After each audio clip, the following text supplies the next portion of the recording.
தென்னாடுடைய சிவனை போற்றி எந்நாட்டவர்க்கும் இறைவா போற்றி. அனைவருக்கும் வணக்கம். இந்த காணொளியில் வளைகாப்பு முடிந்தவுடன் ஏன் அம்மா வீட்டிற்கு அழைத்து செல்கின்றார்கள் என்பதை பற்றி தான் சிந்திக்க போகிறோம். இந்த வளைகாப்பு புகுந்த வீட்டில் அவள் திருமணம் பண்ணி போன அந்த வீட்டிலே நடைபெறும் என்பதை நம்ம பார்த்தோம்.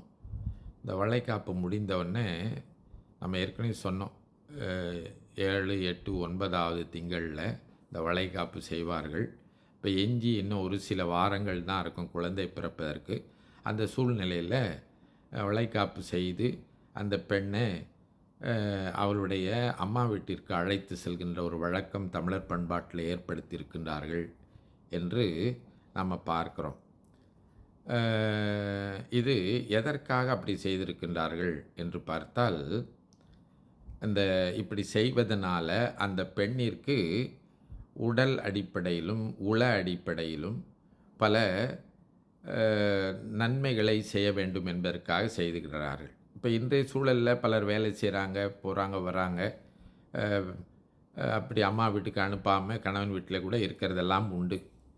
ஆனால் பொதுவாக அப்படி செய்வார்கள் என்கின்ற அடிப்படையில் தான் இந்த காணொளியை செய்கின்றேன். ஏன் அப்படி செய்கின்றார்கள் என்று சொன்னால், இப்போ இன்றைய காலத்தில் குழந்தை பிறந்தவுடன் இந்த செவிலியர்கள் என்று சொல்லக்கூடிய தாதியர்கள் இருக்கின்றாங்களே, அவங்க தான் இந்த குழந்தை பிறந்த தாய்க்கு எப்படி பால் ஊட்டுவது, குழந்தை எப்படி தூக்குவது, குழந்தையை எப்படி பார்த்து கொள்வது என்பது போன்ற நெறிமுறைகள் எல்லாம் கொடுக்கின்றார்கள். மருத்துவமனையில் குழந்தை பிறந்த பிறகு ஒரு வாரத்திற்கோ அல்லது 2-3 நாட்களுக்கோ தொடர்ந்து வந்து அது பற்றிய செய்திகளை அறிந்து கொள்ள கற்றுக் கொடுக்கின்றார்கள். ஆனால் இப்படி இல்லாத காலத்தில், முன்பு காலத்தில் நம்ம முன்னோர்கள் என்ன செய்திருக்கின்றார்கள், பெற்றோர்கள் தான் இந்த பணியை செய்திருக்கின்றார்கள். அப்போது வளைகாப்பு முடிந்தவுடனே அந்த பெண்ணை தாய் வீட்டிற்கு அழைத்து சென்று அவளுக்கு ஒன்று இந்த குழந்தை பிறப்பு என்பது, முதல் குழந்தை பிறக்கிறதுங்கிறது ரொம்ப அச்சமாக இருக்கும். எப்படி இருக்குமோ, ஏதாக இருக்கும், பலரும் பல மாதிரி சொல்லுவாங்க. குழந்தை பிறக்கும்போது இப்படி இருக்கும், ரொம்ப வலியாக இருக்கும், இப்படிலாம் எனக்கு நடந்துச்சு, இப்படி பல்வேறு செய்திகளை சொல்லுவார்கள். அவரவருடைய அனுபவத்தை சொல்லுவார்கள். இதெல்லாம் கேட்டு இந்த முதல் குழந்தை பெறப்போகிற அந்த பெண்ணுக்கு உள்ளத்திலே ஒரு அச்சமும் படபடப்பும் மன அழுத்தமும் ஏற்பட்டிருக்கும்.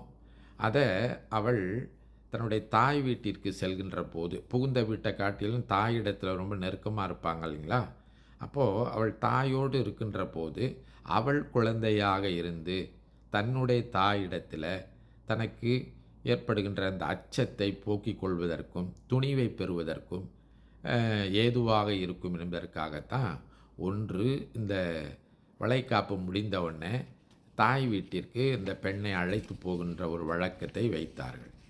அதற்கு மேலே இந்த தாய் இருக்கின்றாளே, அவள் அந்த குழந்தை பெறப்போகிற அந்த பெண்ணுக்கு பல்வகையான நெறிமுறைகளை சொல்லுவார்கள். இந்த கவுன்சிலிங் சொல்கிறாங்க இல்லைங்களா, அதெல்லாம் எப்படின்னா, அவள் தாய் அந்த குழந்தை பெறப்போகிற பெண்ணினுடைய தாய் இருக்கின்றாளே, அவள் பட்டறிவு உடையவள். ஏன்னா அவள் குழந்தை பெற்று தானே இப்போ இந்த பெண் தாயாக போகிறாள். அப்போது அந்த அம்மா இருக்காங்களே, அவங்க குழந்தைக்கு இந்த குழந்தை பெறுவதை பற்றிய செய்திகளெல்லாம், அனுபவங்களையெல்லாம் பகிர்ந்து கொள்வார்கள். இப்படி இருக்கும், அப்படி இருக்கும், இப்படியாக குழந்தை பிறப்பிப்பதற்கு செய்ய வேண்டும் என்கின்ற பயிற்சிலாம். இப்போ நமக்கு அதற்கு தான் இப்போ நிறைய இந்த சமூக ஊடகங்கள்லாம் வந்து போச்சு. கூகுள் இருக்கின்றது, என்னென்னலாம் இருக்கின்றது, ஏஐ இருக்கின்றது. அதெல்லாம் தட்டி பார்த்தா எளிமையாக குழந்தை பெற்றுக்கொள்வதற்கு என்ன செய்ய வேண்டும், குழந்தை பிறக்கின்ற போது இந்த தாய்மார்கள் என்னென்ன செய்ய வேண்டும் என்பதையெல்லாம் இன்றைக்கு படித்து தெரிந்து கொள்கின்றார்கள். முன்பு அந்த காலத்தில் அப்படி இல்லை. நாம் என்ன தான் படித்தாலும் போனாலும் வந்தாலும் அனுபவம் பெற்றவர்கள் சொல்கின்ற போது அது இன்னும் ரொம்ப பயனாக இருக்கும் இல்லையா. அதனால் இந்த குழந்தை பெறுகின்ற போது ஏற்படக்கூடிய சிக்கல்களுக்கெல்லாம் ஒரு ஆறுதலாகவும் தீர்வு சொல்வதாகவும் நெறிவுரை சொல்வதாகவும் தன்னுடைய தாய் வீட்டில் இருக்கின்ற போது அந்த பெண்ணுக்கு இத்தகைய அறவுரைகள் நெறிவுரைகள் எல்லாம், கவுன்சிலிங் சொல்கிறாங்க இல்லைங்களா, அதெல்லாம் தாய் கொடுப்பாள் என்பதற்காகத்தான் தாய் வீட்டிற்கு அழைத்து செல்கின்றார்கள். அதற்கு மேலே புகுந்த வீட்டில் இருக்கின்ற போது ஒருவேளை கணவன் மனைவி மட்டும் இருந்தாலும் கணவனும் அந்த பெண்ணும் தானே எல்லா வேலைகளையும் கவனித்து கொள்ள வேண்டும். அப்போது தவிர்க்க முடியாது. அந்த பெண் வேலை செய்து தான் ஆக வேண்டும் வீட்டில். தாய் வீட்டிற்கு போகின்ற போது அந்த பெண்ணுக்கு போதுமான ஒரு அமைதியும், அடுத்து ஏற்ற உணவும், அடுத்து அவளுக்கு ஒரு நிறைவும் ஏற்படும் வகையில் தாய் வீட்டிற்கு அழைத்து செல்வார்கள். அங்கு போனால் தாய் அந்த பெண்ணுக்கு உணவு இன்னும் மற்றும் அந்த பெண்ணிற்கு தேவையான உதவிகள் இவற்றையெல்லாம் செய்து கொடுத்து அந்த பெண்ணை அந்த குழந்தை பெறுவதற்கு முன்பாக மன அழுத்தம், பல சிக்கல்கள், சிந்தனைகள் இதெல்லாம் இல்லாமல் அமைதியான சூழலில் அந்த பெண்ணை பார்த்து அவளுடைய நலத்தை கவனித்து கொள்வதற்காக இந்த தாய் வீட்டிற்கு அழைத்து செல்கின்றார்கள். இதை தவிர்த்து இந்த குழந்தை வளர்ப்பு தொடர்பானவற்றையும் பெற்றோரிடத்தில் கேட்டு தெரிந்து கொள்வாங்க. குறிப்பாக தாயிடத்தில், அதாவது குழந்தைக்கு எப்படி பால் ஊட்டுவது, தாய்ப்பால் கொடுப்பதனுடைய முதன்மை, தாய்ப்பாலை எப்படி ஊட்ட வேண்டும் என்பதெல்லாம், குழந்தை எப்படி தூக்க வேண்டும், அடுத்து குழந்தை எப்படி பாதுகாப்பது என்கின்ற, குழந்தை பிறந்தவுடன் என்ன செய்ய வேண்டும், இது போன்ற செய்திகளை எல்லாம் அந்த தாய் அந்த குழந்தை தன்னுடைய குழந்தை தன்னுடைய மகளிடத்தில் தெரிவிப்பதற்காகவும் அறிவுரைகள் சொல்வதற்காகவும் இந்த தாய் வீட்டிற்கு அழைத்து செல்வதை நம்ம பார்க்கின்றோம். அதற்கு மேலே இப்படி இந்த குழந்தை பெறுவதற்கு இன்னும் ஒரு சில நாட்களே அல்லது வாரங்களே இருக்கின்ற சூழலில் அந்த பெண்ணிற்கு ஏற்படக்கூடிய பல சிக்கல்கள் இருக்கின்றது இல்லைங்களா? அவற்றை அந்த பெண் தன் தாயிடம் சொல்வதற்கு எளிதாக இருக்கும். ஒரு மாமியார் இடத்துல சொல்வதற்கோ அல்லது ஒரு கணவனுக்கு, அவன் ஆண் இல்லையா, அவனுக்கு அவனிடத்தில் சொல்வதற்கோ சிக்கலாக இருக்கும். அதில் சில மாற்றங்கள் கூட இருக்கலாம். இன்னும் சிலருக்கு கணவனிடத்தில் சொல்கிறதுக்கு ரொம்ப எளிதாக இருக்கலாம். எது எப்படி இருக்கணும், அம்மாவிடம் சொல்வதற்கு ரொம்ப கூடுதல் நமக்கு ஒரு நிறைவும் அடுத்து எளிதாகவும் இருக்கும் இல்லையா? அதனால் இந்த குழந்தை பிறக்கின்ற இறுதி கட்டத்தில் அம்மாவுடன் இருப்பது அந்த பெண்களுக்கு ரொம்ப பாதுகாப்பாகவும், அடுத்து என்ன சிக்கல்கள் ஏற்பட்டாலும் உடனுக்குடன் அவளிடத்தில் தெரிவிப்பதற்கும், அடுத்து கணவன் ஒருவேளை வேலைக்கு போகிறவனா இருக்கலாம்.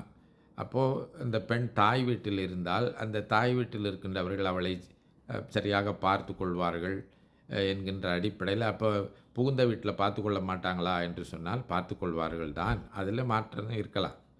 ஆனால் தாய் வீட்டில் இருப்பது எல்லா வகையிலும் அவளுக்கு ஒரு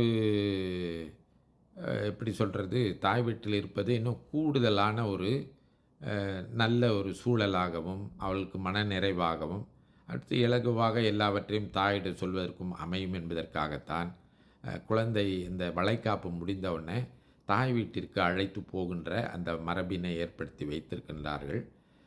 சிலர் வளைகாப்பு செய்து கணவனோடே இருக்கின்ற சூழலும் இருக்கின்றது. கணவன் வீட்டில் இருப்பது தாய் வீட்டில் இருப்பதை காட்டிலும் இன்னும் அவளுக்கு நன்றாக இருக்கின்றது என்று சொன்னால் அவள் தாய் வீட்டிலே இருந்து கொள்ளலாம் என்கின்ற சூழலும், கணவன் வீட்டிலே இருந்து கொள்ளலாம் என்ற சூழலும் இருக்கின்றது. அவர்களுடைய சூழலுக்கு ஏற்ப இது அமைவது.